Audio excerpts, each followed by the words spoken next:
ਵਾਹਿਗੁਰੂ ਜੀ ਕਾ ਖਾਲਸਾ ਵਾਹਿਗੁਰੂ ਜੀ ਕੀ ਫਤਿਹ ਜੀ।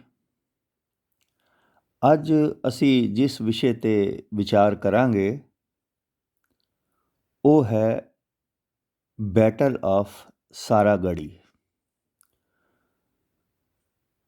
ਜਦੋਂ ਸਾਡੇ ਦੇਸ਼ ਅਤੇ ਕੌਮ 'ਤੇ ਕੋਈ ਸੰਕਟ ਜਾਂ ਕੋਈ ਆਪਦਾ ਆਉਂਦੀ ਹੈ ਜਾਂ ਕੋਈ ਕੁਰਬਾਨੀ ਦਾ ਸਮਾਂ ਆਉਂਦਾ ਹੈ, ਇਤਿਹਾਸ ਗਵਾਹ ਹੈ ਸਿੱਖ ਕੌਮ ਨੇ ਆਪਣੇ ਜਾਨ ਦੀ ਪਰਵਾਹ ਕੀਤੇ ਬਿਨਾਂ ਉਸ ਵਿੱਚ ਆਪਣਾ ਹਿੱਸਾ ਸਭ ਤੋਂ ਪਹਿਲਾਂ ਪਾਇਆ ਹੈ।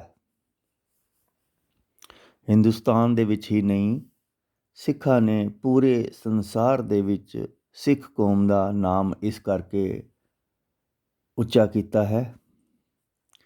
ਇਸ ਦੇ ਐਗਜ਼ਾਮਪਲ ਸਾਨੂੰ ਅੱਜ ਵੀ ਲਗਭਗ ਰੋਜ਼ ਵਿਖਾਈ ਦਿੰਦੇ ਨੇ। ਇਸ ਦੀ ਜ਼ਿਕਰ ਕਰਨ ਦੀ ਕੋਈ ਲੋੜ ਨਹੀਂ ਹੈ। ਪਰ ਦੁੱਖ ਦੀ ਗੱਲ ਇਹ ਹੈ ਕਿ ਸਾਡੀ ਆਉਣ ਵਾਲੀ ਨੈਕਸਟ ਜਨਰੇਸ਼ਨ ਨੂੰ ਮੁਗਲਾਂ ਦੇ ਇਤਿਹਾਸ ਅਤੇ ਉਹਨਾਂ ਦੁਆਰਾ ਕੀਤੇ ਜ਼ੁਲਮਾਂ ਅਤੇ ਆਕਰਮਣਾਂ ਬਾਰੇ ਤਾਂ ਸਕੂਲਾਂ ਵਿੱਚ ਪੜ੍ਹਾਇਆ ਜਾਂਦਾ ਹੈ, ਪਰ ਸਿੱਖ ਕੌਮ ਦੁਆਰਾ ਦਿੱਤੀਆਂ ਕੁਰਬਾਨੀਆਂ, ਸ਼ਹੀਦੀਆਂ ਅਤੇ ਬਹਾਦਰੀ ਦੇ ਕਿੱਸੇ ਬਹੁਤ ਘੱਟ ਪੜ੍ਹਾਏ ਜਾਂਦੇ ਨੇ। ਅੱਜ ਅਸੀਂ ਇਤਿਹਾਸ ਵਿੱਚੋਂ ਇੱਕ ਲਗਭਗ ਅਣਛੋਹੀ ਇਤਿਹਾਸੀ ਘਟਨਾ ਦਾ ਜ਼ਿਕਰ ਕਰਾਂਗੇ, ਜਿਸ ਵਿੱਚ ਗੁਰੂ ਕੇ ਸਿੱਖਾਂ ਨੇ ਆਪਣਾ ਵਡਮੁੱਲਾ ਯੋਗਦਾਨ ਦੇ ਕੇ ਸਿੱਖਾਂ ਦੀ ਬਹਾਦਰੀ ਦਾ ਸਿੱਕਾ ਪੂਰੀ ਦੁਨੀਆ ਦੇ ਕੋਲੋਂ ਮਨਵਾਇਆ ਸੀ। ਇਹ ਘਟਨਾ ਹੈ ਸਾਰਾਗੜ੍ਹੀ ਦੇ ਵਿੱਚ ਕੀਤੀ ਗਈ ਸਿੱਖਾਂ ਦੁਆਰਾ ਜੰਗ, यानी बैटल ऑफ सारागढ़ी। 1.25 लाख से एक लड़ाऊं, तबे गोबिंद सिंह नाम ਕਹਾਉਂ। ਸ਼੍ਰੀ ਗੁਰੂ ਗੋਬਿੰਦ ਸਿੰਘ ਜੀ ਦੇ ਇਹਨਾਂ ਬਚਨਾਂ ਨੂੰ ਸਿੱਖਾਂ ਨੇ ਇਸ ਜੰਗ ਦੇ ਵਿੱਚ ਸਹੀ ਸਾਬਿਤ ਕਰ ਦਿੱਤਾ ਸੀ। ਇਹ ਪੂਰੀ ਘਟਨਾ ਕਿਵੇਂ ਘਟੀ ਸੀ, ਇਸ ਦਾ ਅਸੀਂ ਅੱਜ ਪੂਰੇ ਵਿਸਤਾਰ ਨਾਲ ਜ਼ਿਕਰ ਕਰਾਂਗੇ।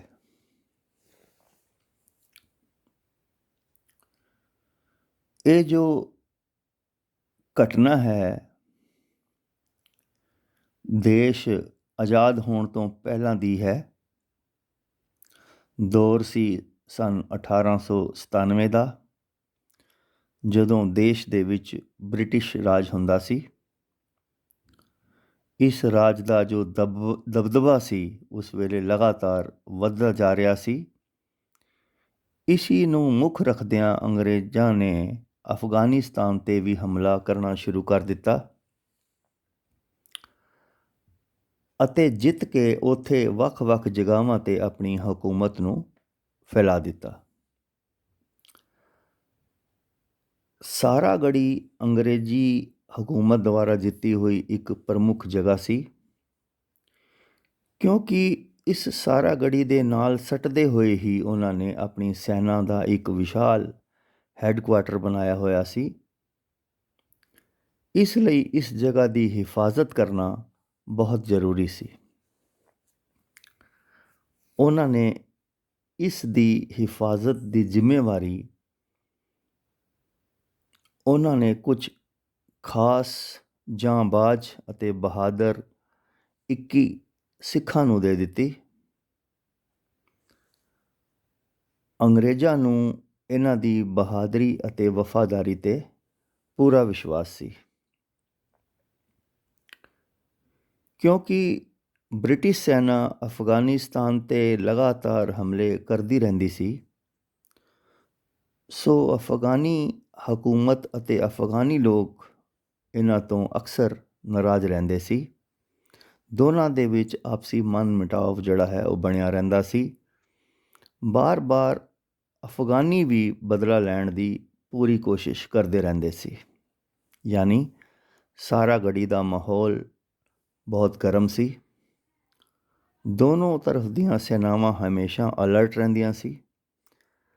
ਅਫਗਾਨੀ ਸੈਨਾ ਦਾ ਇਸ ਸਥਾਨ ਨੂੰ ਫਿਰ ਤੋਂ ਜਿੱਤਣ ਦੀ ਅਕਸਰ ਜੋ ਹੈ ਉਹ ਵੀ ਕੋਸ਼ਿਸ਼, ਇਸ ਸਥਾਨ ਨੂੰ ਜਿੱਤਣ ਦੀ ਕੋਸ਼ਿਸ਼ ਕਰਦੀ ਰਹਿੰਦੀ ਸੀ। ਸੋ 12 ਸਤੰਬਰ 1897 ਦਾ ਦਿਨ ਸੀ। ਅਜੇ ਸਵੇਰ ਦਾ ਹੀ ਸਮਾਂ ਸੀ। ਸਿੱਖ ਸੈਨਿਕ ਅਜੇ ਸੋ ਰਹੇ ਸੀ। ਅਚਾਨਕ ਉਹਨਾਂ ਨੂੰ ਕੁਝ ਆਵਾਜ਼ਾਂ ਸੁਣਾਈ ਦਿੱਤੀਆਂ। ਨਜ਼ਾਰਾ ਜੋ ਹੈ ਉਹ ਬੜਾ ਚੌਂਕਾਉਣ ਵਾਲਾ ਸੀ। ਕੋਈ 10,000 ਦੇ ਕਰੀਬ ਅਫਗਾਨੀ ਸੈਨਾ ਉਹਨਾਂ ਦੇ ਵੱਲ ਤੇਜ਼ੀ ਨਾਲ ਵੱਧ ਰਹੀ ਸੀ। ਇੰਨੀ ਵੱਡੀ ਤਾਦਾਦ ਦੇ ਵਿੱਚ ਸੈਨਾ ਵੇਖ ਕੇ ਸਿੱਖ ਵੀ ਬੜੇ ਹੈਰਾਨ ਸੀ। ਇੰਨੀ ਵੱਡੀ ਸੈਨਾ ਨੂੰ ਅੱਗੇ ਵਧਣ ਤੋਂ ਰੋਕਣਾ ਹੁਣ ਇਹਨਾਂ ਵਾਸਤੇ ਇੱਕ ਬਹੁਤ ਵੱਡੀ ਚੁਣੌਤੀ ਸੀ। ਸੋ ਉਹਨਾਂ ਨੇ ਅੰਗਰੇਜ਼ੀ ਹੈੱਡਕੁਆਰਟਰ ਨਾਲ ਫਟਾਫਟ ਕੰਟੈਕਟ ਕੀਤਾ ਅਤੇ ਸਿਚੁਏਸ਼ਨ ਬਾਰੇ ਦੱਸਿਆ। ਅਰਜੈਂਟ ਹੀ ਹੋਰ ਫੌਜ ਦੀ ਮੰਗ ਕੀਤੀ। ਹੈੱਡਕੁਆਰਟਰ ਤੋਂ ਜਵਾਬ ਮਿਲਦਾ ਹੈ ਕਿ ਇੰਨੇ ਘੱਟ ਸਮੇਂ ਦੇ ਵਿੱਚ ਹੋਰ ਫੌਜ ਦੀ ਮਦਦ ਨਹੀਂ ਦਿੱਤੀ ਜਾ ਸਕਦੀ ਅਤੇ ਕਿਹਾ ਗਿਆ ਕਿ ਇਸ ਸਿਚੁਏਸ਼ਨ ਦੇ ਨਾਲ ਤੁਸੀਂ ਖੁਦ ਹੀ ਨਿਪਟੋ। ਹੁਣ ਜੇਕਰ ਸਿੱਖ ਚਾਹੁੰਦੇ ਤਾਂ ਇੰਨੀ ਵੱਡੀ ਫੌਜ ਨੂੰ ਵੇਖ ਕੇ ਮੋਰਚਾ ਛੱਡ ਕੇ ਭੱਜ ਵੀ ਸਕਦੇ ਸੀ, ਪਰ ਉਹਨਾਂ ਨੇ ਲੜਨਾ ਜ਼ਿਆਦਾ ਅੱਛਾ ਸਮਝਿਆ ਅਤੇ ਆਪਣੀਆਂ ਆਪਣੀਆਂ ਬੰਦੂਕਾਂ ਸੰਭਾਲ ਲਈਆਂ ਅਤੇ ਗੁਰੂ ਦਾ ਬਖਸ਼ਿਆ ਬੋਲੇ ਸੋ ਨਿਹਾਲ ਦਾ ਜੈਕਾਰਾ ਲਗਾ ਕੇ ਅਫਗਾਨੀ ਸੈਨਾ ਨੂੰ ਮੌਤ ਦੇ ਘਾਟ ਉਤਾਰਨਾ ਸ਼ੁਰੂ ਕਰ ਦਿੱਤਾ।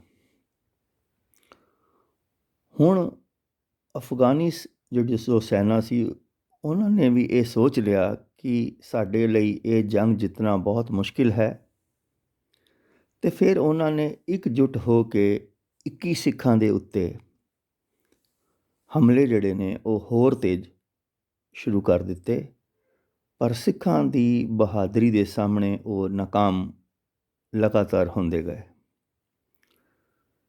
ਫਿਰ ਉਹਨਾਂ ਨੇ ਮਿਲ ਕੇ ਸਾਰਾਗੜ੍ਹੀ ਦੇ ਕਿਲ੍ਹੇ ਦੀ ਦੀਵਾਰ ਇੱਕ ਤਰਫ ਤੋਂ ਗਿਰਾ ਦਿੱਤੀ ਅਤੇ ਬਹੁਤ ਵੱਡੀ ਤਾਦਾਦ ਵਿੱਚ ਅਫਗਾਨੀ ਸੈਨਾ ਕਿਲ੍ਹੇ ਦੇ ਅੰਦਰ ਘੁਸ ਗਈ। ਹੁਣ ਤੱਕ ਤਾਂ ਇਹ ਲੜਾਈ ਗੋਲੀਆਂ ਅਤੇ ਬੰਦੂਕਾਂ ਨਾਲ ਹੋ ਰਹੀ ਸੀ, ਪਰ ਹੁਣ ਉਹ ਲੜਾਈ ਤੀਰਾਂ, ਭਾਲਿਆਂ, ਤਲਵਾਰਾਂ, ਬਰਛਿਆਂ ਦੇ ਵਿੱਚ ਤਬਦੀਲ ਹੋ ਗਈ। ਸਿੱਖਾਂ ਨੇ ਵੀ ਹਿੰਮਤ ਨਹੀਂ ਹਾਰੀ ਅਤੇ ਇੱਕ ਵਾਰੀ ਫੇਰ ਬੋਲੇ ਸੋ ਨਿਹਾਲ ਦਾ ਜੈਕਾਰਾ ਲਗਾ ਕੇ ਆਪਣੀਆਂ ਆਪਣੀਆਂ ਤਲਵਾਰਾਂ ਕੱਢ ਲਈਆਂ ਅਤੇ ਬਹਾਦਰੀ ਨਾਲ ਲੜਨਾ ਸ਼ੁਰੂ ਕਰ ਦਿੱਤਾ।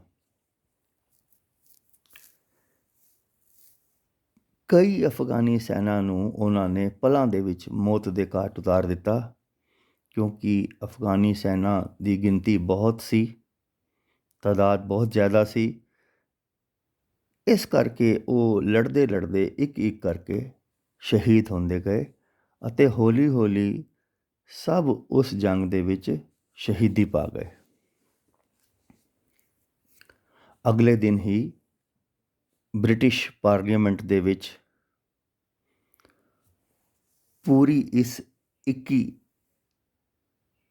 ਸਿੱਖਾਂ ਦੀ ਰੈਜੀਮੈਂਟ ਨੂੰ ਮਰਨ ਤੋਂ ਬਾਅਦ ਅਸ਼ੋਕ ਚੱਕਰ ਦੇ ਬਰਾਬਰ ਇੱਕ ਸਨਮਾਨ, ਜਿਸ ਨੂੰ ਵਿਕਟੋਰੀਆ ਕ੍ਰਾਸ ਦੇ ਸਨਮਾਨ ਦੇ ਨਾਲ ਜਾਣਿਆ ਜਾਂਦਾ ਸੀ, ਇੱਕ ਆਵਾਜ਼ ਦੇ ਵਿੱਚ ਉਹਨਾਂ ਨੂੰ ਦਿੱਤਾ ਗਿਆ।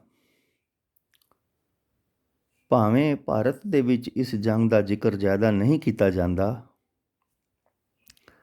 ਪਰ ਇੰਗਲੈਂਡ ਦੇ ਵਿੱਚ ਅੱਜ ਵੀ ਹਰ ਸਾਲ 12 ਸਤੰਬਰ ਨੂੰ ਇਹ ਦਿਨ ਸਾਰਾਗੜ੍ਹੀ ਡੇ ਦੇ ਨਾਮ ਦੇ ਨਾਲ ਮਨਾਇਆ ਜਾਂਦਾ ਹੈ। ਯੂਨੈਸਕੋ ਨੇ ਵੀ ਇਸ ਸਾਰਾਗੜ੍ਹੀ ਦੀ ਜੰਗ ਨੂੰ ਦੁਨੀਆ ਦੀਆਂ 8 ਮਹੱਤਵਪੂਰਨ ਲੜੀਆਂ ਜੰਗਾਂ ਦੇ ਵਿੱਚੋਂ ਇੱਕ ਜੰਗ ਦੱਸਿਆ ਹੈ।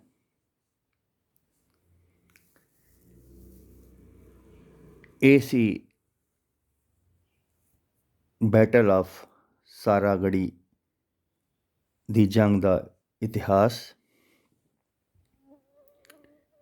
ਇਹ ਇਤਿਹਾਸ ਸਾਨੂੰ ਸਿੱਖ ਹੋਣ ਉੱਤੇ ਮਾਣ ਕਰਵਾਉਂਦਾ ਹੈ। ਪਹਿਲਾ ਮਰਨ ਕਬੂਲ, जीवन की छड़ आस, हो सबना की रेणुका, तो आओ हमारे पास। विचार करदियां भुलां चुकां नूं माफ़ करना जी। बोले सो निहाल, सत श्री अकाल। वाहिगुरु जी का खालसा, वाहिगुरु जी की फतेह जी।